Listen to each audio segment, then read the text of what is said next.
கர்த்தர் மறுபடியுமாக இந்த மாதிரி ஒரு தர்மத்தை அடியாள தருவதற்காக கர்த்தருக்கு நன்றி செலுத்துகிறேன். கர்த்தர் நல்லவர். சங்கீதம் 34ஆம் சங்கீதம் 10ஆம் வசனத்தை நாம் வாசிப்போம். சங்கீதம் 34. தாழ்ச்சி அடைந்து பட்டினியா இருக்கும், கர்த்தரை தேடுகிறவர்களுக்கு ஒரு நன்மையும் குறைபடாது. ஆமென். துதிக்கிறோம், ஸ்தோத்திரிக்கிறோம், ஜெபிக்கிறோம். அன்னை பிதாவே, துதிக்கிறோம், ஸ்தோத்திரிக்கிறோம் அப்பா. நல்லவரே, துதிக்கிறோம். இந்த நடுவிலே நீர் இருக்கிறீர் ஆண்டவரே. உடைய அன்பான சமூகம், திவ்ய சமூகத்தை நான் உணர்கிறோம் அப்பா. நன்றி ஆண்டவரை. விடாய்த்து போய் களைத்து போய் வந்த எங்களுக்கு கர்த்தாவே, உடைய இன்ப சமூகத்தை கொடுத்து உடைய சமூகத்திலே கர்த்தாவே எங்களை மகிழ்ச்சியாக ஆனந்திக்கப்படினோம். உடைய கிருபைக்காக ஸ்தோத்திரம் அப்பா. அல்லேலூயா. நன்றி. இந்த உலகம் அனாந்தத்தை போல் இருக்கிறது ஆண்டவரே. ஆனால் தேவ சமூகத்தை நான் கொடுக்கிற வேலையெல்லாம் எங்களுடைய ஆத்மாவுக்கு நீ நீர் பாய்ச்சி ஆண்டவரே எங்களை உயிர்ப்பிக்கிறீர். உடைய அன்பினால் என்னை நிரப்புகிறீர் ஆண்டவரே. நன்றி அப்பா. அப்பா, நீ செய்த நன்மைகள் ஒவ்வொன்றிற்காகவும் நாங்கள் நன்றி செலுத்துகிறோம் ஐயா. கர்த்தாவே, நடுவிலே உலாவி இந்த ஆராதனை மூலமாக எங்களோடு பேசி இடைப்பட்டு ஆசிரியத்தை கிருபைக்காக ஸ்தோத்திரம் ஆண்டவரே. நன்றி அப்பா. இந்த சமூகத்தை இந்த பூமியிலே அனுபவிக்க நீர் எங்களை தெரிந்து கொண்டீரே. உமக்கு நன்றி ஆண்டவரே. இந்த வசனத்தை உடைய கரங்களிலே ஒப்புக் கொடுக்கிறோம் கர்த்தாவே. அப்பா இயேசுவே, வசனத்தை அப்பா கர்த்தாவே நீர் பிட்டு கர்த்தாவே நீர் எங்களை போஷித்தழும்படியாய் ஜெபிக்கிறோம் அப்பா. கர்த்தர் சபையை போஷித்து காப்பாற்றுகிறது போல இந்த வசனத்தின்படி கர்த்தருடைய ஆவியானவர் இறங்கி உடைய வசனங்களின் வாயிலாக உடைய பிள்ளைகளோடு பேசி போஷித்து அப்பா திருப்தியாக்கி நடத்துவீராக. எங்களோடு பேசும் கர்த்தருடைய ஆவியானவரை பொறுப்பெடுத்துக் கொள்ளும். எல்லா தலைகளையும் அகற்றுவீராக.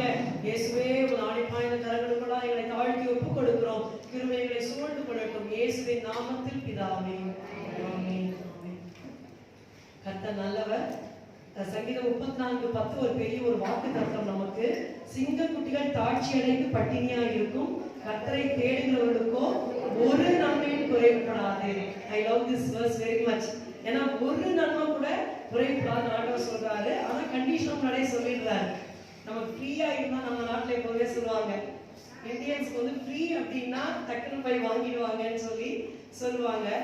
ஃப்ரீயா கிடைச்சா நமக்கு ரொம்ப சந்தோஷமா இருக்கும். ஆனா கர்த்தர் வந்து ஃப்ரீயா கொடுத்தா அதோட மகிமை என்ன நமக்கு தெரியாம போயிடும். அதனால கர்த்தர் சொல்றாரு, கர்த்தரை தேடுகிறவர்களுக்கோ ஒரு நன்மையும் குறைவுபடாது. கர்த்தரை தேடலை அப்படின்னு சொன்னா நமக்கு நன்மை குறைவுபட்டுரும். அப்ப கர்த்தரை நாம் தேட வேண்டும் என்று அவர் எதிர்பார்க்கிறார். நாம் எப்படி கர்த்தரை தேட வேண்டும்? நிறைய வழிகள் இருக்கு. ஆராதனையின் மூலமாக, ஜெபத்தின் மூலமாக, வேதத்தை வாசிக்கிறதன் மூலமாக, கூடி வருவதன் மூலமாக நம்ம கர்த்தரை தேடுறோம். கர்த்தரை தேடுகிற வேளையிலே நமக்கு ஒரு நன்மை கூட குறைவுபடவே கூடாது. எல்லாம் கொடுத்தாரு கர்த்தர். இது மொத்தம் கொடுக்கலன்னு சொல்ற மாதிரி கர்த்தர் வைக்கவே மாட்டாரு. நம்முடைய ஜீவியத்தை திருப்தியாக்கி நடத்துகிற தேவன். அப்போ இந்த கர்த்தரை தேடுகிறது சொல்லும் பொழுது நாம் ஜெபத்தின் மூலமா கர்த்தரை தேட வேண்டும். அதுதான் என்னுடைய பாயிண்ட். ஜெபத்தின் மூலமா கர்த்தரை தேட வேண்டும். லூக்கா எழுதின சுவிசேஷம் 11ஆம் அதிகாரம் முதல் 13 வசனங்கள் எனக்கு கர்த்தர் கொடுத்தார். அது 5 குறிப்புகள் இருக்கிறது. அதனால அதை எடுக்காம நான் ஒரே குறிப்பை மாத்திரம் இன்றைக்கு எடுக்க போகிறேன். லூக்கா 11ஆம் அதிகாரம் முதல் வசனத்தை நான் வாசிக்கிறேன். அவர் ஒரு இடத்தில் ஜெபம் பண்ணி முடித்த பின்பு அவருடைய சீஷரில் ஒருவன் அவரை நோக்கி, ஆண்டவரே, யோவான் தன் சீஷருக்கு ஜெபம் பண்ண போதித்தது போல நீரும் எங்களுக்கு போதிக்க வேண்டும் என்றான். எல்லாரும் கொஞ்சம் ஸ்பீடா போனா முடியுமான்னு தெரியல. எல்லாருக்கும் தெரிந்த வசனங்களா, தெரியாத புதுசா எதுவும் எடுக்கல. பட் கொஞ்சம் கவனிங்க. இங்க இருக்கிற ஆண்டவர் இயேசுவோட ஜெபம் பண்ணிட்டே இருக்கிறார். ஜெபம் பண்ணி முடித்த பின்பு அவருடைய சீஷர், இயேசுவோட சீஷருக்கு கேட்கிறாங்க, யோவான் தன்னுடைய சீஷருக்கு ஜெபம் பண்ண போதிச்சாலே அத மாதிரி எங்களுக்கு ஜெபம் பண்ணதுக்கு கத்துத்தாங்க அப்படின்னு சொல்லி கேட்கிறாங்க. நம்ம யோவான் சாண குறிக்கிறது. யோவான் சாணனா நமக்கு முதல்ல என்ன ஞாபகம் வரும்? ஒட்டகமயிலுடைய கருத்துக்கிறாரு, வெட்டுக்கிளி, காட்டுக்கு சாப்பிட்டாரு, அப்புறம் ஞானஸ்நானம் கொடுத்தாரு,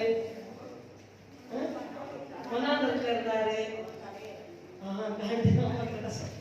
தலையை வெட்டி தாளத்துல வச்சுட்டாங்க. யோவான் சாணாலே we will remember him as a great martyr for the Lord. ரத்த சாட்சியாக மரித்தவர் யோவான் சாணா. ஒரு பெரிய தீர்க்கதரிசி இல்லையா? சீரியத்துல பிறந்தவங்க யோவான் சாணை பார்க்க பெரிய தீர்க்கதரிசி இல்ல.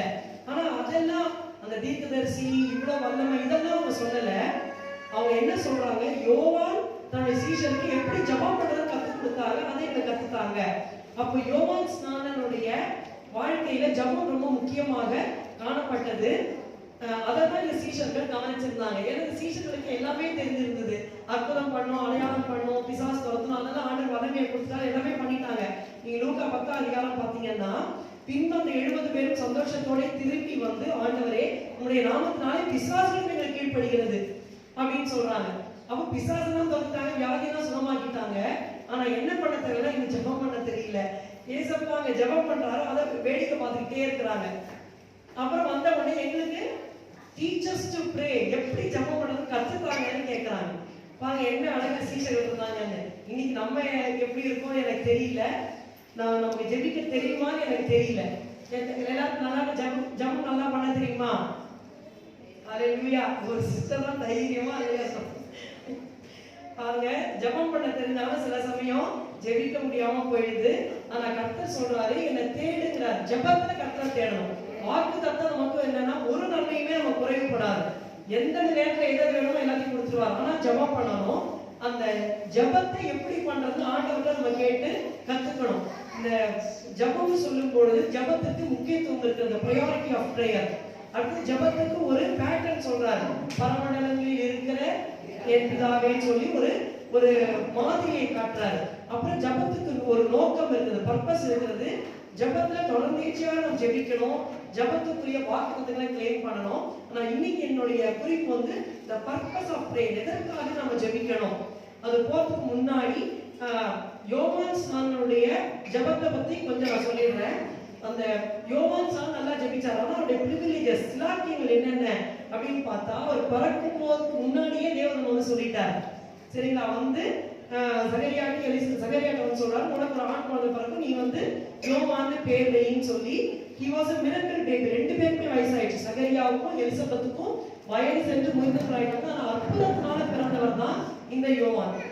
அம்மாவோட வயிற்றுல இருக்கும் போதே மரியாள் வாழ்த்துறாங்க, வயிற்றுல இருக்கிற பிள்ளை கழிப்பா துள்ளுது. சோ வயிற்றுல இருக்கும் போது அபிஷேகம் பெற்றவர் இந்த யோவான் ஸ்நானன். சரிங்களா? அடுத்தது இவர் தான் தேவ ஆட்டுக்குட்டின்னு அவர் இன்ட்ரோடியூஸ் பண்றாரு எல்லாருக்கும். ஆண்டவராகிய இயேசு கிறிஸ்துவ ஞானஸ்நானத்துக்கு வருகிற வேளையிலே இவர் தான் உலகத்தின் பாவத்தை சுமந்து தீர்க்கிற தேவாட்டுக்குட்டி அழகா வந்து எல்லாருக்கும் சொல்றார். அது மட்டுமல்ல, ஆண்டவராகிய இயேசு மேல பரிசுத்த ஆவியானவர் இறங்கும் பொழுது அதை பார்க்கிறார். பாருங்க, நம்ம பரிசுத்த ஆவி இறங்கும் போது நம்ம அந்நிய பாஷையை நம்ம பார்க்கிறோம், நம்ம இது பண்ணிருப்போம். ஆனா இறங்கதை பார்த்துக்கோமா எனக்கு தெரியல. எத்தனை பேர் இன்னொரு அபிஷேகம் பெறும்போது அந்த அபிஷேகத்தை பார்த்துக்கோன்னு எனக்கு தெரியல. எங்க அக்கா அபிஷேகம் பெறும்போது நான் பார்த்துட்டேன், அவங்க ஷேக் பண்ணாங்க, அதுதான் நான் பார்த்தேன். ஆனா இந்த இடத்துல சொல்லப்பட்டிருக்கு, ஆண்டவராகிய இயேசு மேல பரிசுத்த ஆவியானவர் இறங்குறாரு. அதனால பயங்கர கூட்டம் இருக்கு. ஆனா யோவான் ஸ்நானனால மட்டும்தான் அதை பார்க்க முடியுது. அவருடைய ஆவிக்குரிய கண்கள் தான் திறக்கப்பட்டிருந்தது. ஆனா அப்படிப்பட்டவரும் ஜெபம் பண்ணினார். அது மட்டுமல்ல, அவர் மெசேஜ் கொடுக்கும்போது எல்லாருமே உணர்த்தப்பட்டு நாங்க என்ன செய்யணும், எப்படி மனம் திரும்புறதுன்னு கேட்கிறாங்க. ஆண்டவராகிய இயேசு லூக்கா 7:21 சொல்றாரு, வாசிக்க வேண்டாம். சீக்கிரத்தில் பிறந்தது யோவான் ஸ்நானனை காட்டிலும் பெரிய தீர்க்கதரிசி இல்ல அப்படின்னு சொல்றாரு. நிறைய சிலாக்கியங்கள் அவருக்கு இருந்தாலும் இந்த யோவான் ஸ்நானன் என்ன பண்ணாரு? ஜெபம் பண்ணினார். அந்த ஜெபத்தை பார்த்து தான் இந்த இயேசுபாடு கேட்கிறாங்க, யோவான் தன்னுடைய சீஷருக்கு ஜெபம் பண்ண கற்றுக் கொடுத்தது போல எங்களுக்கும் கற்றுக் கொடுங்க. ஒரு நேரம் பாருங்க, நம்ம ஜெபிக்கும் போது நல்ல பிரசன்ஸுக்கும் நல்லா ஜெபம் பண்ணுவோம். சில சமயம் ஜெபமே இருக்காது, ஜெபமே வராது. நிறைய பாருங்களுக்கு ஜெபமே வராது. கர்த்தர் தான் நமக்கு கிருபையை தரணும். கர்த்தருடைய ஆவியானவர் உதவி செய்வார். இந்த ஜெபம்னு சொல்கிற வேளையிலே நான் ஃபர்ஸ்ட் என்ன சொல்றாரு, பரமண்டலங்களில் இருக்கிற பிதாவே என்று சொல்லி கூப்பிட சொல்கிறார். எங்கள் பிதாவே என்று சொல்லி அவர் கூப்பிட சொல்கிறார். பிரேயர் அப்படின்னு சொன்னாலே நாம் தேவனோட கொண்டிருக்கிற அந்த உறவு தான் முக்கியம். சரிங்களா?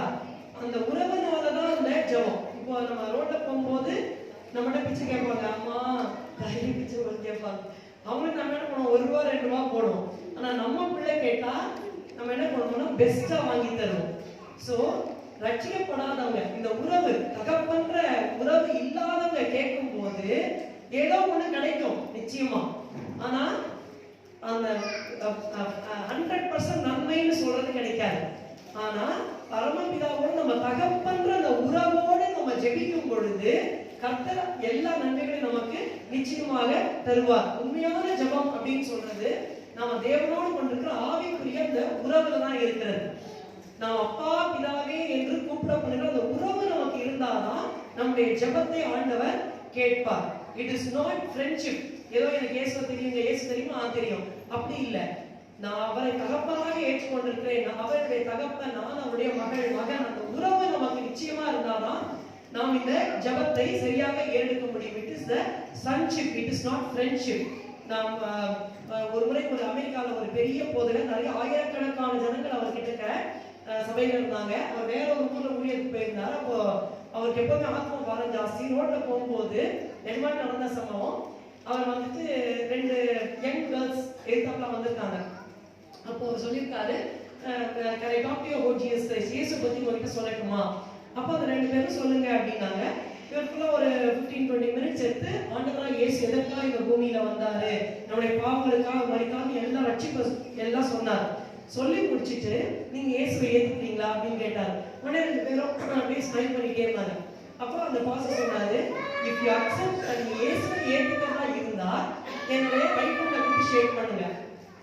இயேசு வேண்டாம் அப்படின்னா என்னோட லெஃப்ட் ஹேண்டை ஷேக் பண்ணுங்க அப்படின்னு கையை நீட்டினார். உடனே ஒரு பொண்ணு என்ன பண்ணிச்சு, இயேசு ஏத்துக்க ரைட் ஹேண்ட் ஷேக் பண்ணிடுச்சு. உடனே பாஸ்டர் அவருக்காக ஜெபம் பண்ணினாரு.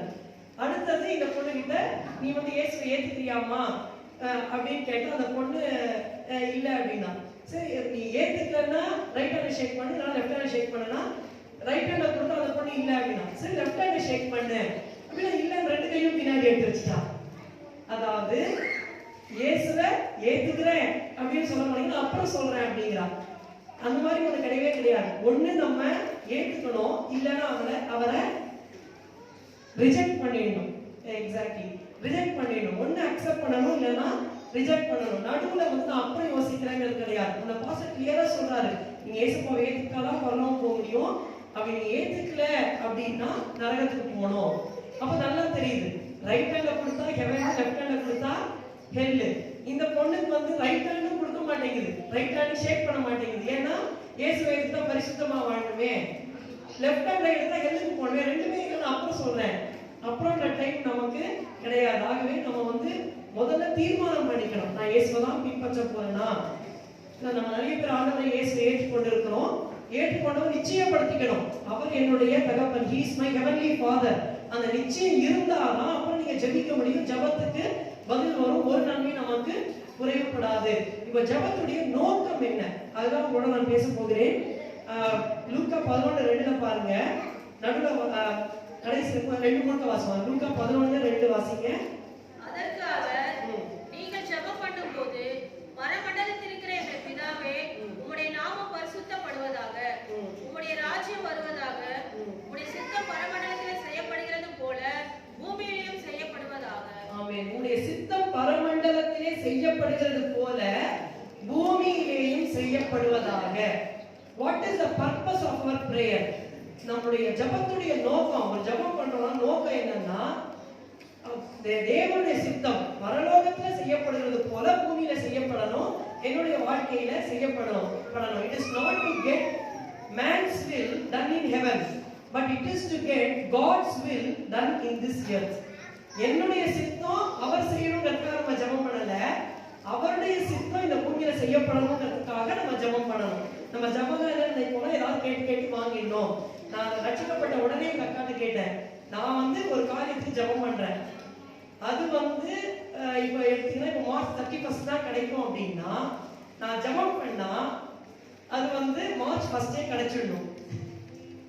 அப்படி கிடைக்குமா அப்படின்னு அவசரம், அப்படி கிடையாது. மார்ச் 31 தான் உனக்கு கிடைக்கும் அப்படின்றதுனால அன்னைக்கு தான் கிடைக்கும், நீ ஜெபம் பண்ணதுனால சீக்கிரம் கிடைக்காது அப்படின்னா, அப்ப நான் எதுக்கு ஜெபம் பண்ணணும், ரைட் தானே, அது கிடைக்கிறதுனால கிடைச்சிட்டு போகுது, நான் எதுக்கு ஜெபம் பண்ணணும் அப்படின்னு அவசரம். அப்படி கிடையாது. அந்த மார்ச் 31 கிடைக்கணும்னா, அந்த நன்மை உனக்கு நடக்கணும்னா அதுக்கு நீ ஜெபம் பண்ணணும். நீ ஜெபம் பண்ணி ஆண்டவருடைய காரியங்களை துரிதப்படுத்தி முன்னாடியே பெற்றுக்கொள்ள முடியாது, அதிகமாகவும் பெற்றுக்கொள்ள முடியாது. உனக்கு என்ன வேணுமோ அதை கர்த்தர் தருவார், ஆனா குறித்த நேரத்துல தருவார். ஆனா நீ ஜெபம் பண்ணாதான் அது கிடைக்கிறதுனா கிடைக்காது. கர்த்தர் சொல்றாரு, பரமண்டலத்திலே அவருடைய சித்தம் செய்யப்படுவது போல பூமியில செய்யப்படணும். சரிங்களா? அப்ப பரலோகத்துல தேவனுடைய சித்தம் செய்யப்படுகிறது, அது பூமியில செய்யப்படணும்னு எனக்கு நான் பைபிள் படிச்ச அந்த ஸ்டார்டிங் இயர்ஸ்ல எனக்கு என்ன தெரியும்னா, தேவ சித்தம் அப்படின்னு சொன்னாலே எனக்கு ஹார்ட்டெல்லாம் வலிக்க ஆரம்பிச்சிடும். ஏன்னா ஆண்டவராக இயேசு கெத்செமனேல ஜெபம் பண்றாரு. பிதாவே இந்த பாத்திரம் என்னை விட்டு நீங்க பெருமானால் நீங்கும்படி செய்யும், ஆகியும் என் சித்தத்தின்படியே உங்களுடைய சித்தத்தின்படியே ஆகிறது.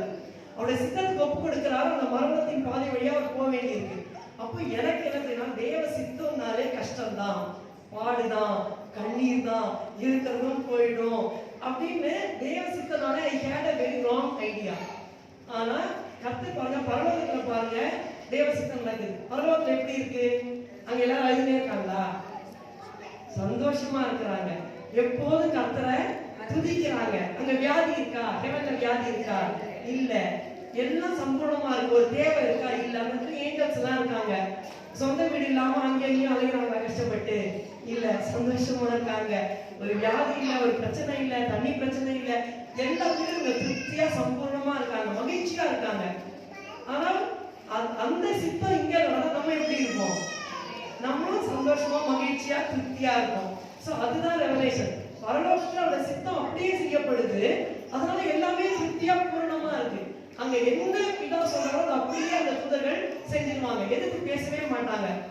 காபிரியல் வந்துட்டு ஒரு வேலை செஞ்சே இருக்காருன்னா, காபிரியலை பார்த்துட்டு மேரி கிட்ட போய் இயேசு பிறப்பான்னு போய் சொல்லு அப்படின்னா, ஆண்டவர் இப்ப முடியாது ஆண்டவரே, கொஞ்சம் ஒரு நாள் கழிச்சு போறேன் அப்படின்னு நான் சொல்ல மாட்டாரு.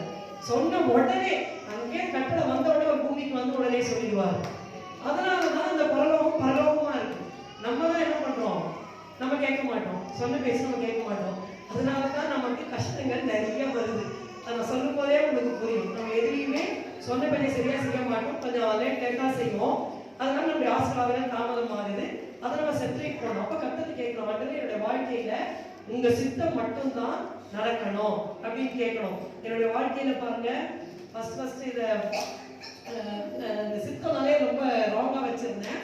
அப்போ எனக்கு ஒரு நாளைக்கு பிஎஸ் மேக்ஸ் படிக்கும் போது எனக்கு வந்து ஒரு டெஸ்ட் இருந்தது. 2 டெஸ்ட், அதாவது ஆர்டினரி டெஸ்ட் தான், class test.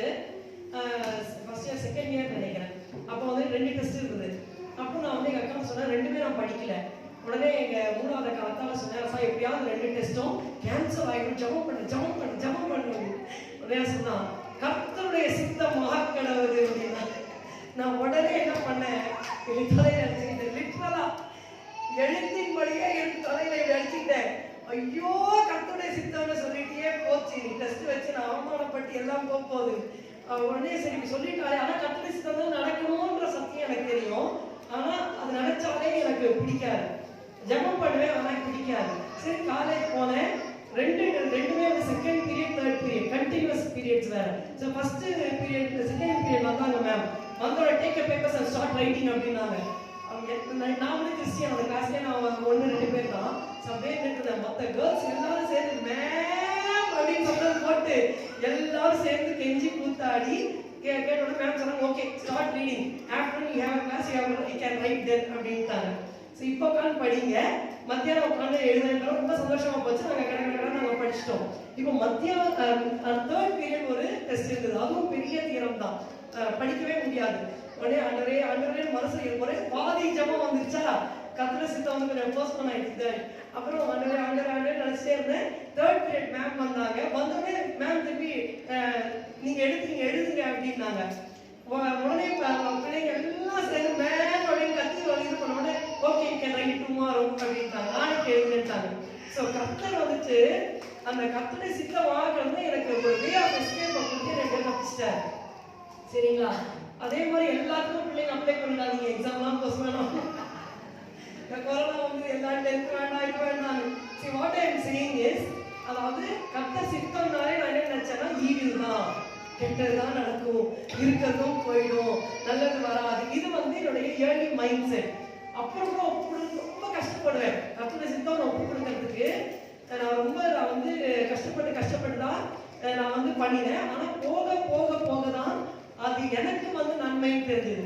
See, God's will என்னன்னா நம்முடைய வாழ்க்கையில சிறந்ததை தர வேண்டும்ங்கிறது தான் தேவனுடைய பரிபூர்ணமான சித்தம். அல்லேலூயா. குட் இல்ல, பெட்டர் இல்ல, பெஸ்ட் தருவார். அல்லேலூயா. இது நல்லது இல்ல, மேலானது இல்ல, சிறந்ததை ஆண்டவர் நமக்கு தருவார். நமக்கு எதை தேவன் தந்தாலும் அதுதான் நமக்கு பெஸ்ட். ஆனா நம்ம முன்னாடி ஜெபிச்சிருக்கணும். அதான் சொல்றாரு, முதல்ல நீங்க ஜெபிச்சு ஒப்பு கொடுத்துருங்க தேவ சித்தத்துக்குன்னு சொல்றாரு. So the ultimate goal of the prayer என்னன்னு கேட்டீங்கன்னா எது முக்கியம்னா தேவனுடைய நாமம் மகிமைப்படணும். எப்படி மகிமைப்படணும்னா நமக்கு அவர் நன்மை செய்வார், அதனால அவருடைய நாமம் மகிமைப்படும். whatever God answers is for our good and his glory. நம்முடைய நன்மைக்காகவும் தேவனுடைய நாமம் மகிமைப்படுவதற்காக தேவன் எல்லாவற்றையுமே செய்வார். இந்த ஜெபம் மிக மிக முக்கியம் நம்முடைய வாழ்க்கையில. நம்ம ஒரு சபையில வந்து கணக்கு எடுத்து செஞ்சாங்க, எல்லாரும் யார் யார் எவ்வளவு மணி நேரம் ஜெபிக்கிறாங்க அப்படின்னு சொல்லி கணக்கு எடுத்து பார்த்தா ஒருத்தர் என்ன ஜெபிக்கிறாங்க ஒரு பேப்பரை கொடுத்து மண்டே எவ்வளவு நேரம் ஜெபிச்சிங்க, டியூஸ்டே எவ்வளவு நேரம் ஜெபிச்சிங்க இப்படின்னு பார்த்தா எல்லாரும் இந்த சாப்பாடுக்கு முன்னாடி ஒரு நிமிஷம் ஜெபிச்சிருக்கிறாங்க. தனி ஜெப வாழ்க்கையில ஒரு 5 நிமிஷம் கூட தனியா தேவ சமூகத்துல உட்காரவே இல்லை. அந்த பாஸ்டருக்கு ஷாக் ஆயிடுச்சு, தனியா உட்காரவே இல்லையா, என்ன பண்றீங்க வாரம் முழுக்க சொல்லிட்டு அதுக்கப்புறம் ஜெபத்தை முக்கியத்துவப்படுத்தினார். நம்முடைய வாழ்க்கையில we should learn to sit alone. நம்ம குடும்ப ஜெபம் ஈஸியா பண்ணிடுவோம், அது ஈஸி அந்த டைம்க்கு வந்து. ஆனா தனி ஜெபம் கட்டாயமா நாம் செய்ய வேண்டும். அந்த ஜெபம் செய்யற வேளையில ஆண்டவரே உங்களுடைய சித்தம் பரலோகத்தில் செய்யப்படுவது போல என்னுடைய வாழ்க்கையில் என் குடும்பத்திலே உங்களுடைய சித்தம் செய்யப்பட வேண்டும் சொல்லி நாம் ஒப்பு கொடுத்து ஜெபிக்க வேண்டும். முதலாவது குறிப்பு மத்தேயு 8ஆம் அதிகாரம் 2ஆம் 3ஆம் வசனங்களை வாசியுங்கள். மத்தேயு 8:2-3. அப்பொழுது குஷ்டரோகி ஒருவன் வந்து அவரை பணிந்து, ஆண்டவரே உமக்கு சித்தமானால் என்னை சுத்தமாக்க உம்மால் ஆகும் என்றார். இயேசு தமது கையை நீட்டி அவனை தொட்டு, எனக்கு சித்தம் உண்டு சுத்தமாக என்றார். உடனே குஷ்டரோகம் நீங்கி அவன் சுத்தமானான். ஆமென். இங்கே குஷ்டரோகி ஒருத்தர் வரான், நமக்கு இந்த சம்பவம் தெரியும். முழங்கால் படி சொல்றான், ஆண்டவரே உமக்கு சித்தமானால் என்னை சுத்தமாக்க உம்மால் ஆகும். அவருக்கு வல்லமை இருக்கு, உனக்கு சித்தமா அது அவனுக்கு தெரியல. உடனே இயேசு சொல்றா, எனக்கு சித்தம் உண்டு, நீ சுத்தமாகுன்னு சொல்றார். பாருங்க, இந்த உலகத்துல வாழ்கிற வேளையில் நமக்கு அநேக தேவைகள் உண்டு. நம்முடைய சரீர பிரகாரமான பிசிக்கல் நீட்ஸ், மெட்டீரியல் நீட்ஸ், நமக்கு எத்தனையோ தேவைகள் இருக்கு. ஒவ்வொருத்தரும் இந்த தேவைகள் எழுதுங்கன்னு சொன்னா என்ன முதற்கொண்டு சொல்றேன், வரிசையா நம்ம என்ன பண்ணுவோம், கடகடன்னு பட்டியல் எழுதிடுவோம். அந்த நீட்ஸ் வந்து எத்தனையோ இருக்கு இந்த உலகத்துல, சரிங்களா? ஒவ்வொரு சின்ன காரியத்திலேருந்து பெரிய காரியம் வரைக்கும் நமக்கு தேவை இருக்கு. தண்ணி வேணும், எலக்ட்ரிசிட்டி வேணும், சமாதானமா நம்ம வந்து வீட்டுல வாழணும், அந்த மாதிரி நிறைய நம்ம எழுதிக்கிட்டே இருப்போம். அவ்வளவு தேவைகள் இருக்கு. இந்த தேவைகள்லாம் வந்தா கூட நம்ம என்ன சொல்றோம், ஆண்டவரே உமக்கு சித்தமா அப்படின்னு நம்ம கேட்கணும். when you venture out for a new thing. நாங்க எங்க வீடு வாங்கும் போது மெயினா நான் வந்துட்டு இவர் வந்து 5 லட்சத்துக்கு பார்க்க சொன்னார். ஆனா அது பயங்கர அமௌண்ட் ஜாஸ்தியா இருந்தது. போய் பார்த்துட்டு எனக்கு மன சமாதானமே இல்லை, இதெல்லாம் நம்முடைய தகுதிக்கு ஒத்தே வராது சொல்லிட்டு கர்த்தருடைய சமூகத்துல சபையில போய் உட்கார்ந்து ஒரு நாள் முழுக்க ஜெபம் பண்ணேன். என்ன ஜெபம் பண்ணலாம், இந்த வீடு உமக்கு சித்தமா, ஒரே கேள்விதான். உட்கார்ந்து அதே கேள்வி, உமக்கு சித்தமா, உமக்கு சித்தமா, உமக்கு சித்தமா, உமக்கு சித்தமா, அதே கேட்டுட்டே இருந்தேன். அன்னைக்கு ஈவினிங் சர்ச்சுல செயின் பிரேயர் மண்டே சனி நடத்துவாங்க. அந்த மாசம் வந்து டியூஸ்டே மாத்திருந்தாங்க. ஸோ அதையும் அட்டன் பண்ணிட்டு வந்துடலாம்னு சொல்லிட்டு அதை அட்டன் பண்ணேன். அப்போ ஜெரோம் எடுத்தாரு, இதே வசனத்தை தான் எடுத்தாரு. அவர் சொன்னாரு, ஆண்டவரே உங்களுக்கு சித்தமானால் என்னை சுத்தமாக்க உமாலாகும். அப்போ எனக்கு சித்தம் ஒன்று சுத்தமாகு, நீங்க சொல்றீங்க இந்த காரியம் உங்களுக்கு சித்தமானு கேட்கிறீங்க, கர்த்தர் சொல்றாரு இது சித்தம் அப்படின்னு சொன்னாரு. எனக்கு ஒரே சந்தோஷமாயிடுச்சு. அன்னைக்கு முழுக்க நான் கேட்ட ஒரே வார்த்தை அதுதான், இந்த வீடு வாங்க உங்களுக்கு சித்தமா, உங்களுக்கு சித்தமா. கர்த்தர் அதை சொன்னார். அப்போ நான் இவருக்கு சொன்னேன், அப்பா கர்த்தர் சித்தம் சொல்லிட்டாருப்பா. ஆனால் he was ready, I was not ready. அதனால சொன்ன உடனே அதுக்கப்புறம் தான் நாங்க இறங்கினோம். கர்த்தர் நேரடியா எங்களை நடத்தினா, கர்த்தர் கைவிடவே இல்லை. இது வந்து அதனால சொந்த வீடு தான் தேவஸ்தானம் நினைச்சாதீங்க. நம்ம எங்க இருந்தாலும் நம்மளை வாழ வைக்கிறவர் ஆண்டவராக இயேசுதான், சரிங்களா? தவறா புரிஞ்சுக்கூடாது. It's not take the extremes. சொந்த வீட்டை வாழ்க்கை நிம்மதி இல்லாம இருக்கிறவங்க எத்தனையோ பேர் வந்து தற்கொலை பண்ணி சாகுறாங்க. அதனால வந்து it's not very it's own house or rented house. நம்ம எங்க இருந்தாலும் அந்த வீட்டுல கர்த்தர் சமாதானத்தை நிம்மதியை தருகிறவர் அவர் தான். கர்த்தர் சித்தமா இருந்தா நம்ம பார்த்துக்கணும், சரிங்களா? சோ இந்த ஒரு இது அது மட்டுமல்ல, என்னுடைய வாழ்க்கையில நான் அதை சாட்சியா சொல்லிடுறேன், மத்தெல்லாம் நான் சுருக்கமா எடுத்துடுறேன். என்னுடைய வாழ்க்கையில வந்து நான் வந்து பிஇ படிக்கணும்னு எனக்கு ரொம்ப ஆசை, சரிங்களா? ஆனா +2 படிக்கும்போது வீட்டை விட்டு வெள்ளம் ஏசு வேண்டியதுனால துரத்தி விட்டுருவாங்க, திரும்பி வருவோம், துரத்தி விட்டுருவாங்க, திரும்பி வருவோம். ஸோ படிக்கவே முடியல, பயங்கர கஷ்டமா இருந்தது. அதை படிக்கவே முடியாது, ரொம்ப கஷ்டப்பட்டு நான் வந்து மனப்பாடம் பண்ணினேன். அப்போ நான் கத்துட்டே பிஇ தான் வேணும் வேணும் வேணும் ப்ரே பண்ணிட்டே இருந்தேன் நான். அப்போ ஆனால் பிஎஸ்சி மேக்ஸ் 2வது வருஷம் நான் சேர்ந்துட்டேன். சேர்ந்ததுக்கு அப்புறம் அப்புறம் மொத்தம் என்னோட கிளாஸ்ல ஒவ்வொருத்தியா பிஇசி கிடைச்சு போயிட்டே இருக்காங்க. எனக்கு கவுன்சிலிங் காலே வரல. எனக்கு ஒரே ஆண்டவரே எனக்கு பி தாங்க ஜபம் பண்ணா கேட்கறேன்னு சொன்னீங்கல்ல, ஒரே சண்டை போட்டு தாங்க தாங்கன்ற. அப்புறம் எனக்கு வரவே இல்லை. அப்போ நான் கத்த சொன்னேன், அப்படி நான் பிஎஸ்சி மேக்ஸ் தான் படிக்கிற சித்தமானா எங்க அம்மா வந்து பிஎஸ்சி மேக்ஸ் ஃபர்ஸ்ட் இயருடைய புக்ஸ் அந்த செட்டை எனக்கு நியூவா வாங்கி தரணும் அப்படின்னு சொன்னேன். ஏன்னா அது வந்து நடக்கவே நடக்காது, இம்பாசிபிள். நான் +2 வரைக்கும் படிச்சதெல்லாம் செகண்ட் ஹேண்ட் புக்ஸ் தான். ஒரு நாள் நான் நியூ புக் என் கண்ணால பார்த்ததே கிடையாது. எங்க அம்மா வந்து ரொம்ப சீக்கிரமா இருப்பாங்க. நான் 10th ஸ்டாண்டர்ட் படிக்கும் போது கூட சோஷியல் வந்து படிக்கவே முடியல, கொஸ்டின்ஸ் மார்க் பண்ண முடியல. எங்க அம்மாட்ட கெஞ்சினாமா எனக்கு கைடு வாங்கி கொடுமா, எங்க அம்மா கைடு வாங்கி தரல. அப்புறம் என் ஃப்ரெண்டு கிட்ட போய் கெஞ்சினேன், எனக்கு ஒரு கைடு கொடுப்பாங்க. 2 கைடு இருந்தது. அந்த சோஷியல் ஸ்டடீஸ் கைட்ல ஃபர்ஸ்ட் லெசனும் இல்லை லாஸ்ட் லெசனும் இல்லை. அதை வந்து கேட்டேன். உடனே அவங்க சொன்னாங்க, போய் உங்க அம்மாட்ட போய் ₹1 வாங்கிட்டு வா. என் ஃப்ரெண்ட் அவ தேவசேனான்னு, அவங்களும் பிராமின் தான். போய் உங்க அம்மாட்ட போய் ₹1 வாங்கிட்டு வா, இந்த கைடை தரேன். அது ஒரு 20 25 இருக்கும். உடனே நான் எங்க அம்மாட்ட வந்து சொன்னேன், அம்மா ஒரு ₹1 கொடுமா, செகண்ட் ஹேண்ட்ல தராங்களா அப்படின்னு. தர முடியாது போ அப்படின்ட்டாங்க. திரும்பி வச்சு எங்க அம்மா தரமாட்டேன்றாங்க. நீ போய் 50 பைசா கேட்டு வாங்கிட்டு வா அப்படின்னாங்க. சரின்னு போயிட்டு அவங்க அம்மா 50 பைசா கொடுமா, செகண்ட் ஹேண்ட்ல கைடு கிடைக்குமா அப்படின்னு. தர முடியாது போ, நீயே படி அப்படின்ட்டாங்க. சரி திரும்பி போய் மம்மி எனக்கு தரமாட்டேன்னு சொல்றாங்க மாமி, 50 பைசா தரமாட்டாங்க. இல்லையே மாமி அப்படின்னு. உடனே அவங்க சொன்னாங்க, சரி சரி காசு என்ன பரவாயில்ல, 1 மாசம் காலையில எழுந்து போய் பாரிஜாத பூவும் அந்த இன்னொரு சாமி உடைக்கிறது பூ எல்லாத்தையும் நீ வந்து பறிச்சு கொண்டு வந்து பூஜைக்கு 5 மணிக்குள்ள கொண்டு கொடுக்கணும் அப்படின்னாங்க. நான் யோசிச்சேன், ரொம்ப இருட்டா வேற இருக்கும்ல, தனியா எப்படி ஆண்டவரே நான் எப்படி போறது, அப்ப நான் ரசிக்கப்படல, எப்படி நான் அந்த அனுபவம் முழுக்க போய் நான் வந்து பூ பறிச்சு கொண்டு கொடுக்கறது சொல்லிட்டு அப்படியே யோசனை பண்ணிட்டு அப்படியே நின்றுட்டே இருந்தேன். அந்த இருட்டில் போய் பூ பறிக்கிறேன்னு நான் சொன்னேன். ஓகே மம்மி, நான் போய் பூ பறிச்சு நான் தரேன். ஏன்னா I wanted that guide so badly. அவங்கிட்ட 2 கைடு இருந்தது. ஒரு கைடு நியூவா இருந்தது, பழைய கைடு. அதை கொடுக்கறதுக்கு அவ்வளோ கஷ்டம். எங்க அம்மா அதுக்கு 50 பைசா தர மாட்டேன்ட்டாங்க. சரி நான் பூ பறிக்கிறேன். அப்புறம் வேணா யோசிச்சு அவங்க சொன்னாங்க, சரி சரி ஃப்ரீயாவே வாங்கிட்டு போ இந்தா அப்படின்னு கொடுத்துட்டாங்க. இதுதான் எங்க அம்மா, தரவே மாட்டாங்க. எல்லாமே செகண்ட் ஹேண்ட் தான். அப்படிப்பட்டவங்க பிஎஸ்சி படிக்கும் போது ஏற்கனவே எங்க அம்மா சொன்னாங்க, நீ ஏசி வேட்டல உனக்கு படிக்க கிடையாது, வீட்டுல வந்துட்டு வேற காரியம் ஆகிடுன்னு சொல்லிட்டாங்க.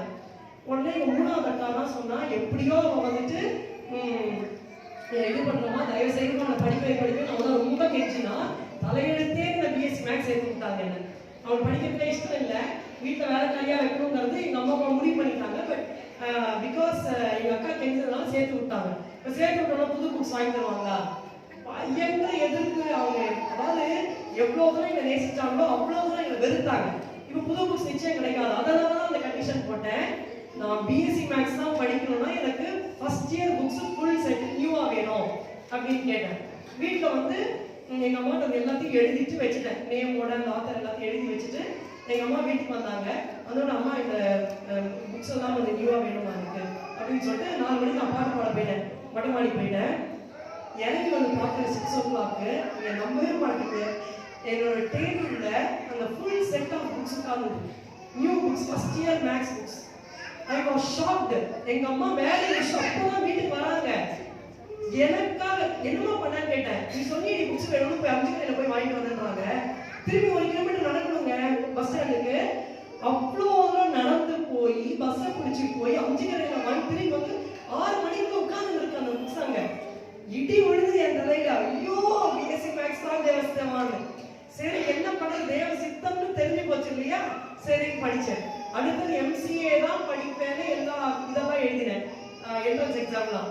ஆனா கரெக்டாக சொன்னாலும் உனக்கு கிடையாதுன்னு என்னை ஏமாத்தி என்னவோ பண்ணிட்டாங்க. ரொம்ப பெரிய ஸ்டோரி அது. என்னை எம்எஸ்சி மேக்ஸ் படிக்க வச்சாரு. போய் என்ன எம்எஸ்சி மேக்ஸ் படிக்க வச்சிங்க, எனக்கு ஒரே கஷ்டம். அதுக்கு அடுத்தது நான் வந்துட்டு எம்ஃபில் பண்ணும், பிஹெச்டி பண்ணும், நான் வந்து மேக்ஸ் லெக்சரர் ப்ரொஃபஸர் ஆகணும். இதெல்லாம் என்னுடைய ஆசைகள், இதெல்லாம் என்னுடைய சித்தம். நீங்க வந்து பெரியவங்க எப்படி கேட்குறீங்கன்னு தெரியல. நீங்க டீனேஜர்ஸ் இருந்தா அண்ட் யூத் 20, 21, 22, 25 எல்லாம் நல்லா கேட்டுக்கோங்க. நம்ம சித்தத்தை ஆண்டர்ஸுக்கு ஒப்பு கொடுக்கறது அவ்வளவு ஈஸி கிடையாது. நான் எனக்குன்னு ஒரு வழி வச்சிருந்தேன், இப்படித்தான் வாழணும் அப்படின்னு நான் வச்சிருந்தேன். ஆனா கர்த்தர் என்னை எம்எஸ்சி முடிச்ச உடனே நீ எம்ஃபில் பண்ணக்கூடாது, ஊழியத்துக்கு வந்துட்டாரு. அது ஒரு பெரிய போராட்டம் நடந்து திரும்பி வீட்டுக்குள்ள திறக்கப்பட்டு திரும்பி வந்து ஊழியத்துக்கு வந்தேன். அப்போ எங்க அக்கா கேட்டா, 2வது அக்கா ரட்சிக்கப்படல, அவங்க கேட்டாங்க, வித்யா என்னடி கௌரி நீ என்ன பண்ண போற, எம்எஸ்சி முடிச்சிட்டிய அப்படின்னா. நான் சொன்னேன் நான் ஊழியம் பண்ண போறேன். நீ உருப்படவே மாட்டப்போ அப்படின்னு சொல்லிட்டு போனான். அது வந்து ரொம்ப ஷார்ப்பா வந்து எனக்கு ஹிட் பண்ணிடுச்சு. அப்ப நான் வந்து போனோடனே நான் சொன்னேன் கர்த்தர்ட்ட, ஆண்டவரே சிங்க குட்டிகள் தாழ்ச்சி அடைந்து பட்டினியா இருக்கும், கர்த்தரை தேடுகிறவர்களுக்கோ ஒரு நன்மையும் குறைப்படாது சொல்லி, ஆண்டவரே எனக்கு ஒரு நன்மையும் குறைப்படக்கூடாது அப்படின்னு சொல்லிட்டேன். ஆனா நான் வந்து எனக்கு ஃபியூச்சருக்காக நான் எதுவுமே கேட்கல. ஊழியத்துக்கு ஒப்பு கொடுத்துட்டு என் வீட்டில் தண்டச்சோறு எங்க அம்மா திட்டிகிட்டே போனேன். தண்டச்சோறு சாப்பிடவே மாட்டேன். சாப்பிடாம சர்ச்சில் வந்து உட்காந்துருப்பேன். அப்புறம் இதே மாதிரி ஒரு 3 மாசம் வந்து எங்க அம்மா பயந்தாங்க, ரொம்ப இழைச்சிட்டேன். உடனே எங்க அம்மா என்னடி பட்டினிகள் வந்து சாப்பிட போறியா அப்படின்னு சொல்லிட்டு, இந்த எதாவது சோற சாப்பிடு அப்படின்னு சொல்லிட்டு ரொம்ப திட்டி அமிச்சிட்டு இருந்தாங்க. ஆனா கர்த்தர் கிருபை என்னன்னா, இதெல்லாம் ஒப்பு கொடுத்ததுனால பாசையா அந்த அந்த வருஷம் எண்டுல திரும்பி நான் கேட்டேன், என்னோட ஊழியத்துக்கு கொண்டு வந்தீங்க? மே மாசமே நான் ஒப்பு கொடுத்துட்டேன். எக்ஸாம்ஸ் வந்து ஒப்பு கொடுத்துட்டேன். மே 1998 ஒப்பு கொடுத்துட்டேன். இப்போ வந்து டிசம்பர்ல இருக்கேன். ஒண்ணுமே தெரியல எனக்கு. எங்க வீட்டு நல்லச்சோளம் இருக்கவே முடியாது, வேலை செஞ்சுதான் ஆகணும் எல்லாரும். ஸோ எனக்கு வந்து வேலை கிடைச்சது, கை மேல வேலை கிடைச்சது, அதுவும் வேண்டாம்னு சொல்லிட்டேன். நல்ல வேலை கிடைச்சது, டீச்சிங் ஜாப்பும் வேண்டாம்னு சொல்லிட்டேன். ஸோ இப்போ என்ன ஆகுது சொல்லுங்க சொல்லுங்க சொல்லுங்கன்னு கேட்டுக்கிட்டே இருந்தா கர்த்தருடைய செய்தியில பேசினார். I will make your marriage with Paul Solomon, but don't think about it அப்படின்னாரு. நான் பயந்தேன், இது என்னடா சத்தம், இது நான் கேட்டதே கிடையாது, இது வந்து பிசாசோட சத்தம் தான், இது இனிமேல் கேட்கவே கூடாது இயேசு நாமத்தினால சொல்லி அப்படியே விட்டுட்டேன். இது டிசம்பர்ல நடந்தது. ஆனா கர்த்தர் இவரை பாஸ்டரியாவே பேசி ஏப்ரல்ல இந்த 2 பேருக்கும் திருமணம் செய்து வைத்தார். சரிங்களா? ஹalleluya. See, if I had, அதாவது தேவனுடைய சித்தத்துக்கு நான் ஒப்பு கொடுக்காம இருந்து எனக்கு பிஇ கிடைச்சிருந்தாலோ அல்லது பிஎஸ்சி முடிச்சு எம்சிஏ பண்ணியிருந்தாலோ நான் வந்துட்டு ஊழியத்துக்கு ஒப்பு கொடுக்க மாட்டேன்னு சொல்லியிருந்தாலும் நிச்சயமா நான் இவரை கல்யாணம் பண்ணியிருக்க மாட்டேன். ஏன்னா எனக்கு வந்து ஒரு ஸ்டாண்டர்ட் நான் வச்சிருந்தேன். நான் இது படிச்சிருந்தா என் ஹஸ்பண்ட் இதை படிச்சிருக்கணும், நான் இவ்வளவு சம்பாதிச்சா என் ஹஸ்பண்ட் இவ்வளவு சம்பாதிக்கணும், நான் நிறைய கண்டிஷன்ஸ் வச்சிருந்தேன். ஆனா கர்த்தர் எல்லா பெருமையும் எனக்கு உடைச்சு ஒண்ணும் இல்லாம ஆக்கி தேவசத்துக்கு ஒப்பு கொடுக்க வச்சார். திருமணத்துல கூட நான் பாஸ்டர்ட்ட கெஞ்சி கேட்டேன், ஒரே ஒரு வார்த்தை சொல்லுங்க பாஸ்டர், தேவ சித்தம் சொல்லுங்க, அப்படியே கண்டுபிடி குடிச்சிடலாம் பாஸ்டர் அப்படின்னு. அதெல்லாம் சொல்ல முடியாது, இஷ்டம் போங்க அப்படின்னு அப்படியே பயங்கர ஸ்ட்ரிக்டா, நம்ம பாஸ்டர் சான்ஸ்லயோ பயங்கர ஸ்ட்ரிக்டா சொல்லிட்டாரு. இருதயம் உடஞ்சி போய் நானும் லத்தாவும் அப்படியே வந்தோம். பாஸ்டர்மா கூப்பிட்டாங்க, வா உள்ளேன்னு கூப்பிட்டு எங்களை விசாரிச்சு கொஞ்ச நேரம் பேசிட்டு, அம்மா தேவ சித்தமா கல்யாணம் பண்ணி போமா அப்படின்னாங்க. சர்ச்சுக்கு வந்தேன். சொன்ன எப்படி பாஸ்டர்மா இப்படி சொல்றாங்க? லத்தா சொன்ன தேவ சித்தம் தான் அப்படின்னு அவ்வளவு சொன்னா. என் தலைமையால வந்து டார்க் கிளவுட்ஸ் இருந்துச்சு, அதெல்லாம் அப்படியே விலகி என் மேல ஒரு light அடிச்சுது. So then I knew it was the will of God. அதுக்கப்புறம் நான் ஒண்ணுமே கேட்கல, அப்படியே ஒப்பு கொடுத்தேன். பிரியமானவர்களே, அந்த தேவ சித்தத்துக்கு ஒப்பு கொடுக்கிறதுங்கிறது it takes a lot of self to be broken, self to be crucified. நம்முடைய சுயம் வந்துட்டு மரிச்சாதான் இந்த தேவ சித்தத்துக்கு ஒப்பு கொடுக்க முடியும். இப்போ இந்த மெசேஜ்ல எதுவுமே புரியலனாலும் ஒன்னே ஒன்று, ஆண்டவரே உங்களுடைய சித்தம் பரமானத்திலே செய்யப்படுகிறது போல என்னுடைய வாழ்க்கையில, என் குடும்பத்துல, என் ஊழியத்துல உங்களுடைய சித்தம் செய்யப்பட வேண்டும். இதை மாத்திரம் நீங்க சொல்லுங்க. இன்னும் ஒரு 2 குறிப்பு இருக்கு, டைம் ஆயிடும். அதனால நான் இதோட நான் நிறுத்திக்க விரும்புறேன். ஓகேங்களா? So I think you got the point. கர்த்தருடைய சித்தம் நமக்கு நன்மையா இருக்கிறது. அது வந்து குட் மட்டும் இல்லை, குட் தான் நன்மை, பெட்டர் அப்படின்னா கொஞ்சம் மேலானது, ஆனா பெஸ்ட் தருவார் ஆண்டவர். அப்போ குட்டி பிள்ளைங்கள்ல இருந்து வாலிபர்கள், டீனேஜர்ஸ் எல்லாரும் ஆண்டவரே உங்களுடைய சித்தப்படி என்னை காத்துக்கொள்ள, சித்தத்தை அறியறதுக்கு தான் நம்ம சபைக்கு வரோம்.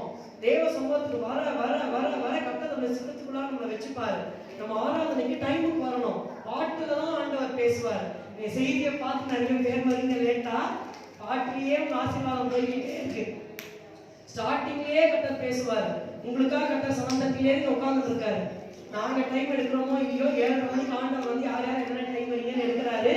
யாரெல்லாம் லேட்டா வரீங்களோ உங்க ஆசீர்வாதத்தை நீங்களே அப்படியே தள்ளி போட்டுக்கிறீங்க. நீங்க பாத்துக்கோங்க. நான் ஒரே உண்மையான சாட்சி சொல்றேன். நம்ம தலைமை சபையில ஒரு ஊழியக்காரங்க என்கிட்ட சொன்னாங்க, ஆனா இவ்வளோ வருஷமா நான் ஜெபிக்கிறேம்மா, என் பொண்ணு கல்யாணம் ஆகும், எனக்கு வயசாகிட்டே போகுது. அந்த அம்மா ஒரு விசுவாசி, அந்த அம்மாக்கு 7 பிள்ளைங்கம்மா, இந்த போன வருஷத்துல வந்து 4 பேருக்கு கல்யாணம் ஆயிடுச்சுமா அப்படின்னு என்ன சொல்றாங்க. எனக்கு என்னன்னா, இதான் ஊழியக்காரங்க இப்படி பேசுறாங்களே, விசுவாசி பிள்ளைங்க கல்யாணம் சந்தோஷம் தானே பண்ணணும் அப்படின்னு. அப்ப கர்த்தர் என்ன சொன்னாரு, அந்த அம்மா எத்தனை மணிக்கு சபையில வந்து உட்கார்றாங்கன்னு கேட்டாரு. பாருங்க, நானும் அவங்களும் 7 மணி 6 மணிக்கு 6 மணிக்கு நம்ம முட்டி நிற்போம். 7 மணிக்கு நம்ம சபையில ஆராதனை இருக்கும்போது நானே க்ளோரி அப்ப கிரேஸ் பார்க்கல, ஓடி வந்து அவங்க நானும் இருப்போம். வந்துருவாங்க, வந்து உட்கார்ந்து ஸ்தோத்திரம் ஸ்தோத்திரம் ஸ்தோத்திரம் ஜெபம் பண்ணிட்டே இருப்பாங்க. அப்ப கல்யாணம் நடக்குமா நடக்காதா? ஒரு மணி நேரம் முன்னாடி வராங்க, கர்த்தர் கிருபையா ஆசீர்வதிக்கிறார் அந்த குடும்பத்தை. அந்த ஒரு தாய் தான் வந்து ஜெபிக்கிறாங்க அந்த குடும்பத்துக்கு. அப்போ ஏன் நடக்காது? எல்லா பிள்ளைகளையும் செட்டில் பண்ணாரு, எல்லாருக்கும் குழந்தைங்க பிறந்தது, அவங்க எல்லாம் ஊழியமா செய்யறாங்க, சேமமா இருக்கிறாங்க. ஏன் ஆசீர்வாதம் வராது?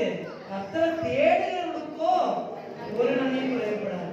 கர்த்தரை நான் தேட மாட்டேன், நான் ஜெபிக்க மாட்டேன், நான் லேட்டா தான் வருவேன், வீட்லயும் தூங்குவேன், அப்படி இருந்து தப்பா நினைச்சுக்காதீங்க. நம்ம அப்படி இருந்தோம்னா நமக்கு நன்மை குறைவுபடும். அப்போ வந்து என்ன இந்த பாச ஜெபிக்கிறாரு, எனக்கு நன்மை கிடைக்கல, நீங்க பாசியாவே நீங்க பார்க்க கூடாது. நீங்க என்ன எப்படி தேடுறீங்களோ அப்படித்தான் உங்க ஆசீர்வாதம். நீங்க எப்படி உங்க கரத்தை கர்த்தருக்கு நேரம் விரிக்கிறீங்களோ அதுக்கேற்றாப்புல உங்களுக்கு ஆசீர்வாதம் வரும். சண்டேங்கிறது ஒரு நாள் அந்த டைம் ஆனர் பண்ணி கர்த்தருக்கு கொடுங்க. Honour the Lord, see the difference. கர்த்தரை கனம் பண்ணுங்க, மனுஷனுக்காக வராதீங்க. கர்த்தரை பாருங்க, உயிரை கொடுத்து வாங்க, உயிரை கொடுத்து நீங்க வந்துருங்க. வந்து ஆண்டவரே என்ன ஆசீர்வதிங்க. உங்க குடும்பத்துல 1000 தேவைங்க இருக்கு, கேளுங்க ஆண்டவரே என்ன ஆசீர்வதிங்க, கடன் ஆசீர்வதிங்க, மனைவி ஆசீர்வதிங்க, ரட்சிக்கப்படாதவங்க ரட்சிக்கப்படு ஜெபம் பண்ணுங்க, பிள்ளைகளுக்காக ஜெபம் பண்ணுங்க, பெற்றவங்க பிள்ளைங்க தேவத்தின் மத்தியில இருக்கணும்ன்றதுக்காக ஜெபம் பண்ணணும். பிள்ளைங்க ஒப்பு கொடுங்க, வாரிய பிள்ளைங்க, teenagers, you must surrender your life to the will of God. கேக்குறீங்களா? டீனேஜர்ஸ் மட்டும் கை தூக்குங்க பாப்போம். 13, 14, 15, 16, 17, 18, 19. ரெண்டு பேர் தான் இருக்கீங்களா? ரெண்டு பேர். ஜோவல் சோ அட்லீஸ்ட் 4 பேர், 5. எஸ். சோ டீனேஜர்ஸ் இந்த டைம் ரொம்ப முக்கியம். இன்னும் ஒண்ணே சொல்லிட்டுமா, அந்த டீனேஜர் விட்டுடாதீங்க தயவு செய்து. என்னுடைய சர்ச்சில் நம்ம 6ஆவது நம்ம சொன்ன ஒரே பசி சாப்பிடலான்னு பார்த்தா கீழே பிஸ்கட் பாக்கெட் இருந்தது. அது கொஞ்சம் தான் ஓப்பன் ஆகுது, எடுத்து சாப்பிடலான்னு எடுத்தேன். ஒரு மாதிரி இருந்தது, திறந்து பார்த்தா உள்ள க்ரீமை காணும். ஐயோ பிள்ளை க்ரீமை சாப்பிடுச்சுன்னு சொல்லிட்டு அதை எடுத்து வச்சுட்டு இன்னொரு பிஸ்கட் எடுத்தேன். அது இப்படி தாங்க பார்த்தா அதுலயும் க்ரீம் இல்லை. ஆனா பேக்கெட் நல்லா ஃபுல்லா தான் இருக்கு, அது கிழிக்கப்பட்டதான் இல்லை, அதெல்லாம் வரிசையா அடுக்கப்பட்டிருக்கு. அடுத்த பிஸ்கட்டை எடுத்தேன், சந்தேகமா கரெக்டா இருந்தது, சந்தேகமா திரும்பி திறந்து பார்த்தேன், க்ரீமா காணும். அடுத்த பிஸ்கட் எடுத்தேன், இப்படியே ஒரு 10 பிஸ்கட் எடுத்தேங்க. இப்படி திறந்து பார்க்கல, உள்ள க்ரீமா காணும். அது க்ரீம் பிஸ்கெட். என்ன மாதிரி திறந்து பார்க்கல, இந்த பொண்ணு இந்த கிரேஸ் எல்லா பிஸ்கட்டையும் அழகா எடுத்து க்ரீமை மட்டும் வெட்டிட்டு அழகா அதை ஒட்டி கரெக்டா வச்சிருக்கா. மேல மட்டும்தான் பிஞ்சிருக்கு, நம்பவே முடியாது. எக்ஸாக்ட்லி மேல மட்டும் பிஞ்சிருக்கு, ஆனா 10 பிஸ்கட்டும் எடுக்கப்பட்டு நக்கப்பட்டு கரெக்டா ஒட்டி கரெக்டா வச்சிருக்காங்க. அப்போ கர்த்தர் சொன்னார் பாருங்க, this is the teenage 13, 14, 15, 16, 17, 18, 19. இந்த 7 years உங்க அஸ்திவாரத்தை நீங்க ஆழமா கர்த்தருடைய வசனத்துல தேவ பிரசன்னத்துல போட்டீங்கன்னா உங்க எதிர்காலம் எங்கேயோ போயிடும், மகிமையா தூக்கிட்டு போயிடுவார். கர்த்தர் ஒரு நாளும் கைவிட மாட்டார். நீங்க எப்படி ஆசீர்வாதம் வந்து எப்படி வருதுன்னு கேட்பீங்க, வந்துகிட்டே இருக்கும் பின்னாடி. டீனேஜ் விட்டுட்டீங்கன்னா யூத்லியாவது பிடிங்க, யூத்லியாவது கர்த்தருடைய பாதத்தை பிடிச்சுக்கோங்க. நல்ல வசனத்தை வாசிங்க, மனப்பாடம் பண்ணுங்க. யூத்தையும் நான் விட்டுட்டேனே இவ்வளவு நாள்னா இப்பவாவது பிடிச்சுக்கோங்க. பெட்டர் லேட் தென் நெவர். கர்த்தர் நம்மை ஆசீர்வதிப்பார். ஆமென். அல்லேலூயா. எழுந்திருப்போமா? நம்ம உட்கார்ந்திருக்கீங்க, எழுந்திருப்போம். கர்த்தர் நல்லவர். அல்லேலூயா. ஜெபம் இல்லாத வீடு வந்து கூரை இல்லாத வீடாம். அதனால ஒவ்வொருவரும் தனித்தனியாக நமக்காக நம்ம தான் வேண்டிக் கொள்ளணும். அவன் அந்த குஷ்டரோகி அவன் தனக்காக வேண்டிக் கொண்டான். ஆண்டவரே, நான் சுகமானது உங்க சித்தமானா நீங்க என்ன சுகப்படுத்துங்க. ஆண்டவர் சித்தம். அல்லேலூயா. நம்ம எது கேட்டாலும் யோவான்ல அழகாக சொல்லுவோம், எதையாவது அவருடைய சித்தத்தை நம்ம கேட்டா அவன் நமக்கு செவி கொடுப்பான். ஜபம் வந்து ரொம்ப முக்கியம். ஜபம் பண்ணி ஆண்டவர் வரத்துல இருந்து ஒன்றும் கொடுக்காவிட்டால் ஒன்றும் பெற்றுக்கொள்ள மாட்டான் யாக்கோபு. அதனால இதுவரைக்கும் பெற்றுக்கொண்டதெல்லாம் கர்த்தர் தான் கொடுத்தாரு. கர்த்தர் கொடுத்தாரா? சொல்ல மாட்டீங்க. உங்களை பார்த்தா நிறைய சந்தேகமா இருக்கு. இன்னும் சிலர் சந்தேகமா இருக்கீங்க, கல்யாணம் வச்சு வந்து அது கர்த்தர் தான் கொடுத்தாரா என்னன்னு தெரியல, ஏதோ ஓட்டிட்டாங்க, எங்க போவீங்க ஓட்டி போயிடலாம் அப்படின்னு. இல்ல, கர்த்தர் தான் கொடுத்தாரு. கர்த்தர் தான் கொடுத்தாரு. குடும்பத்தை கர்த்தர் கொடுக்குறாரு, பிள்ளைகளை கர்த்தர் கொடுக்குறாரு, உலக பிரகாரம் நம்ம வைத்ததெல்லாம் கர்த்தர் கொடுத்தாரு. நம்ம எப்படி இருக்கணும் அப்படின்னா, நம்ம எப்படி நல்லா ஜெபிக்கலாம். நான் நினைக்கிறேன் 87 நினைக்கிறேன், நான் சகோதரர் யோவான் எல்லாரும் சேர்ந்த சுற்றிலும் சர்ச்சை வேலைலாம் முடிச்சுட்டு கஞ்சி கொடுப்பாங்க. கஞ்சி குடிச்சிட்டு ஹாஸ்பிட்டலுக்கு போனோம். அப்போ ஜெயகின் செல்வராஜ் டிரான்ஸ்லேட்டர் சுந்தரையை டிரான்ஸ்லேட் பண்ண டிரான்ஸ்லேட்டர் சுந்தரராஜ் நம்ம செல்வராஜ் அவருடைய பையன் ஜெயகின் தெரியும். அவர் ஜபத்தை நடத்துறாரு. அப்போ குறிப்பு சொல்றாரு, ஜப குறிப்பை சொல்றாரு. ஹாஸ்பிட்டலுக்கு போகிறோம், நம்ம இதுக்காக ஜெபம் பண்ணணும், ஜெபம் பண்ண சகோதரன். அப்புறம் நான் அந்த கண்ணை மூடிட்டு திறந்து பார்க்குறேன், யாருமே ஜெபம். உடனே நான் ஜெபம் பண்ணிட்டேன். அந்த குறிப்புக்காக சோதரான உடனே சும்மா தயாராக ஜெபம் பண்ணிட்டேன். உடனே அடுத்த குறிப்பு சொல்றாரு. அடுத்த குறிப்பு சொல்லும் போதும் திறந்து பார்க்க யாருமே வாயை திறக்க மாட்டாங்க. சரி, உடனே அதுக்கு நான் ஜெபம் பண்ணேன். இப்படி ஒரு 6-7 குறிப்பு ஜெபம் பண்ணிட்டேன். அதுக்கப்புறம் ஒரு தோல்ல சற்று கைப்பட்டுச்சு. கண்டு வந்து பார்த்தா அவர் தனியாக கூப்பிட்டு போயிட்டு பாஸ்டர் சொன்னாரு, நீ நல்லா ஜபிக்கிற, உன்னை பற்றி தெரியும், ஆனால் நீ மற்றவங்கள ஜபிக்க வைக்கணும், நீ மற்றவங்கள தள்ளணும்.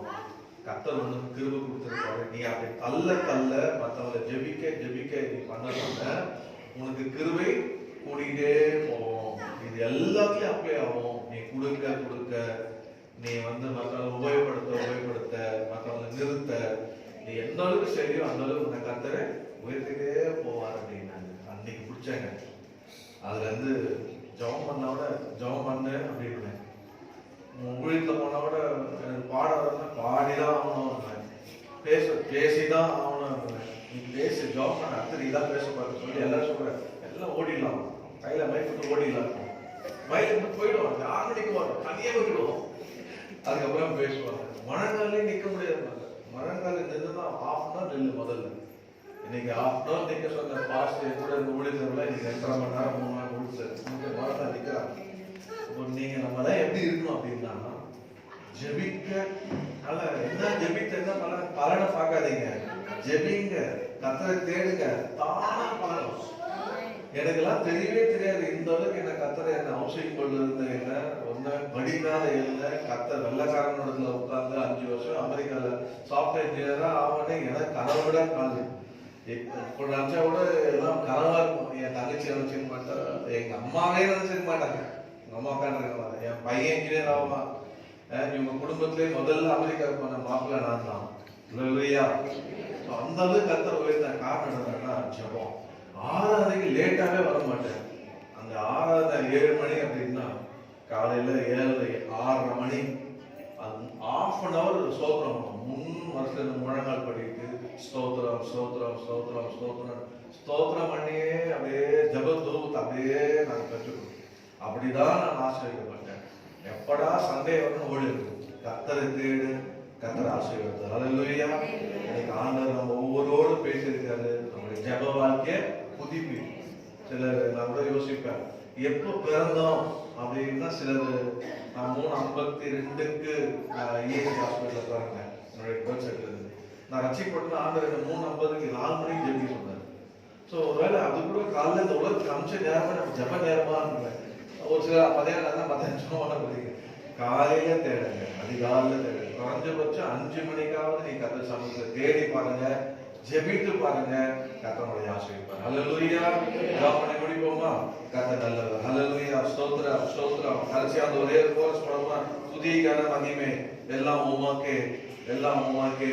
இந்த கோரஸ் மாத்திரம் கையில தட்டி பாடி நாம் ஜெபிச்சு முடிப்போம். ஹல்லேலூயா. ஸ்தோத்திரம் ஸ்தோத்திரம் ஸ்தோத்திரம் ஸ்தோத்திரம். துதி கனமாய் மகிமையுமக்கே, ஓ எல்லாம்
அன்பும் கிருபை நிறைந்த பரலோகத்தின் பிதாவே, உம்முடைய குமாரனாகிய இயேசுவின் நாமத்திலே சமூகத்தில் வருகிறோம்.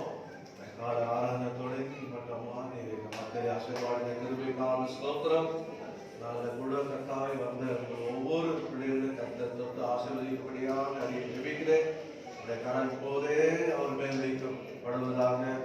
அந்தவரே இந்த கவலையோடு பாரத்தோடு தேவையோடு பிரச்சனையோடு வந்தாலும் அந்த சமயத்தில் வந்துட்டு போகிற பிள்ளைகளை கர்த்தர் ஜெபத்தை கேட்டு கர்த்தர் ஆசீர்வதிப்பீராக. சமாதானத்தோடு போவாங்க, ஜெபாவியோடு போவாங்க. அந்தவரே இயேசுவை சொல்லி அந்த விதவை பார்த்து அந்தவரே கர்த்தர் தம்மை நோக்கி இரவும் பகலும் கூப்பிடுற விஷயத்துல கர்த்தர் நீதி செய்யாது இருப்பாரோ என்று சொன்னீரே. உம்மை நோக்கி கூப்பிடுற இந்த ஜனங்களுக்கு கர்த்தர் இறங்கி கர்த்தர் நீதி செய்யும்படியாக ஜெபிக்கிறேன். கர்த்தாவே அந்த ஒவ்வொரு ஆசீர்வாதியும் அந்தவரே என் வாழ்க்கையில ஜெபமே என் வாழ்வில் ஜெயம் என்று சொல்லிடுவோம்ப்பா. நான் ஜெபித்து ஜெபித்து நான் முன்னேறினேன். ஜெபம்தான் என் வாழ்க்கையில எனக்கு அஸ்திபாரம் என்று சொல்லி ஒவ்வொருவரும் சொல்லத்தக்கதாக சிறுவர் பெரியவர் எல்லாரும் ஜெபம், எல்லாருக்கும் ஜெபம் ஜெபம் ஜெபம் ஜெபம். வீட்டை விட்டு வெளியே போனா ஜெபம், வீட்டுக்கு வந்தா ஜெபம், சாப்பிடும் போது ஜெபம், எழுந்த உடனே ஜெபம், படுக்கும் போது ஜெபம், வேலைக்கு தொடங்கும் போது ஜெபம், வாகனத்தை எடுக்கும் போது ஜெபம், அன்றரை நிறுத்தும் போது ஜெபம், எல்லாமே ஜெபமே. வாழ்க்கையே ஜெபமாக இருப்பதாக ஆண்டவராக இயேசு கிறிஸ்து இரவு முழுவதும் ஜெபித்தீர். நீ ஜெபிக்க வேண்டியதே இல்லை, நீ ஜெபித்தீர். அந்த ஜெபமே எங்கள் ஒவ்வொரு பேரும் ஊற்றுவீராக. இயேசுவின் நாமத்தில் இந்த ஜெபம் அன்று புதுப்பிக்கப்படுவதாகப்பா. கர்த்தர் ஒவ்வொருவருக்கும் சாட்சிகளாக எழுப்புவீராக. என் எதிர்காலம் ஜெபத்தினால நிர்ணயிக்கப்பட்டது. இந்த ஜெபத்தினால தேவசத்துக்கு அறிந்து கொண்டேன். என்ன தேவசத்துக்கு ஒப்பு கொடுத்து ஜெபித்தேன். கர்த்தர் தம்முடைய ஜெபத்தை என்னுடைய ஜெபத்தை கேட்டு தம்முடைய சித்தத்தை நிறைவேற்றினார் சொல்லத்தக்கதாக கர்த்தர் அப்படியாக செயல்படுவதற்காக அன்றைய ஸ்தோத்திரம் ஸ்தோத்திரம் ஸ்தோத்திரம். ஒவ்வொருவரையும் ஆசீர்வதித்து கர்த்தர் வழிநடத்துவீராக. உமக்கே எல்லாம் புதிய மகிமை செலுத்துகிறோம். இயேசுவின் நாமத்தில் ஜெபிக்கிறோம் பிதாவே, ஆமென். ஆத்துமாவே கர்த்தரை ஸ்தோத்திரி, என் உள்ளமே பரிசுத்த நாமத்தை ஸ்தோத்திரி. என் ஆத்துமாவே கர்த்தரை ஸ்தோத்திரி, கர்த்தர் செய்த சகல உபகாரங்களை. நம்முடைய கர்த்தராகிய இயேசு கிறிஸ்துவின் கிருபை, பிதாவாகிய தேவனுடைய அன்பும் பரிசுத்த ஆவியானுடைய அன்யோன்ய ஐக்கியமும் நம் அனைவரோடும் சகல பரிசுத்தமான கர்த்தருடைய வருகை மாத்திரம் இருப்பதாக. ஆமென் ஆமென் ஆமென் ஆமென். கர்த்தருடைய ஆசீர்வாதத்தோடு இருப்பார். சின்ன பசங்களா